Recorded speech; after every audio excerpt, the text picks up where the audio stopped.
আসসালামু আলাইকুম। আমি আজকে আসলাম আমার বাগানে। আজকে আমি এটা শিং মাছ দিয়ে কলার একটা রেসিপি করব, সেটা আমি দেখাচ্ছি। আমার বাগানে কলা হয়েছে, এই দেখেন।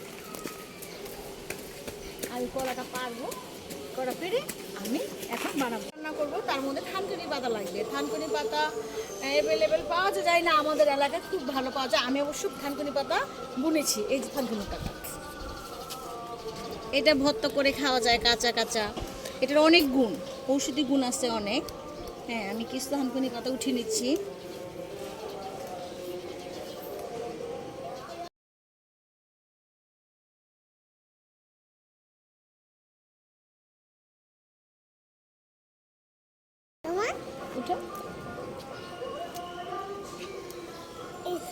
আমার মেয়ে আসছে থানকুনি পাতা উঠানোর জন্য। আমার থানকুনি পাতা উঠিয়ে দিয়েছে, বেশি লাগবে না, অল্প একটু লাগবে। এটা বাগানে আসবার ফুল ফুল পরবো না, একটু ফুল পরে নিলাম। এখানে থানকুনি পাতা নিয়ে নিয়েছি, আর আমার গাছের কাঁচকলা।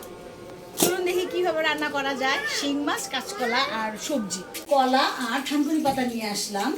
শিং মাছের জন্য আরও কিছু সবজি লাগবে, সেগুলো হচ্ছে আমি এখানে কেটে নিয়েছি। এটা হচ্ছে কাঁচকলাটা আমি হলুদ দিয়ে একটুখানি আগে জাস্ট একটু সিদ্ধ করে নিচ্ছে, কারণ কাঁচকলায় থাকে, কষ থাকে, তাহলে তরকারিটা কালো হয়ে যায়। এখানে শিং মাছ হালকা মশলা মেখে রেখেছি। এটা গাজর, এখানে হচ্ছে গিয়ে করলা, থানকুনি পাতা, আলু, আর এখানে আদা রসুন, হালকা পরিমাণ হলুদ, আর এখানে সর্ষে বাটা আর লবণ, কারণ এটা আমার লাইট খাবার হবে। খাবারটা একদম অল্প মশলাই হবে।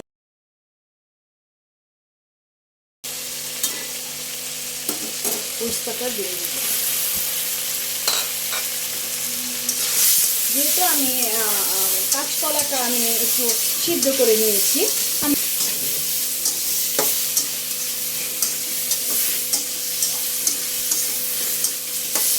মশলা ছাড়াই দেখেন চালা ছাড়া আমি কিছু লাল কাঁচামরিচ আমি অ্যাড করে নিয়েছি। এটা অপশনাল, দিলে হয় না।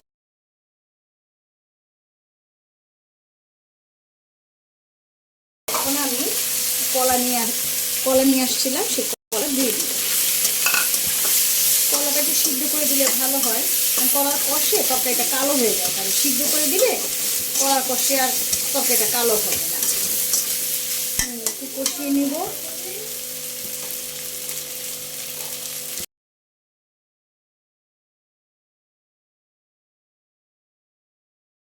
ঢাকনা দিয়ে রেখে দিই কিছুক্ষণের জন্য। এখানে সবজিটা হচ্ছে, আমি অন্য কড়াই একটুখানি তেল দিয়ে আমি শিং মাছটা হালকা ভেজে নিব, বেশি ভাজবো না, জাস্ট একটু শ্যালো ফ্রাই করে নিব। কারণ আমার হাজব্যান্ড ওই মাছ ভাজাটা সব মাছ ভেজে খেতে চায়, এখানে জাস্ট একটু ভেজে নিব।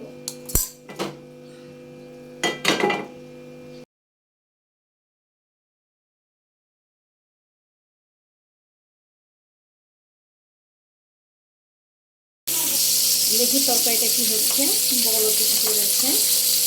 দেখেন সবজিগুলি কালারটা সুন্দর। মাছটা আমি বেশি ভাজবো না, জাস্ট শ্যালো ফ্রাই, এই জন্য আমি অল্প তেলে একটুখানি হালকা একটুখানি ভেজে দিলাম।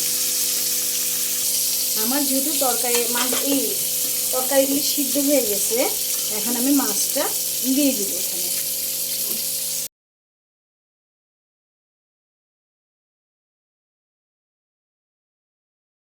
আমার সবজি দিয়ে শিং মাছের তরকারি রান্না করাটা শেষ।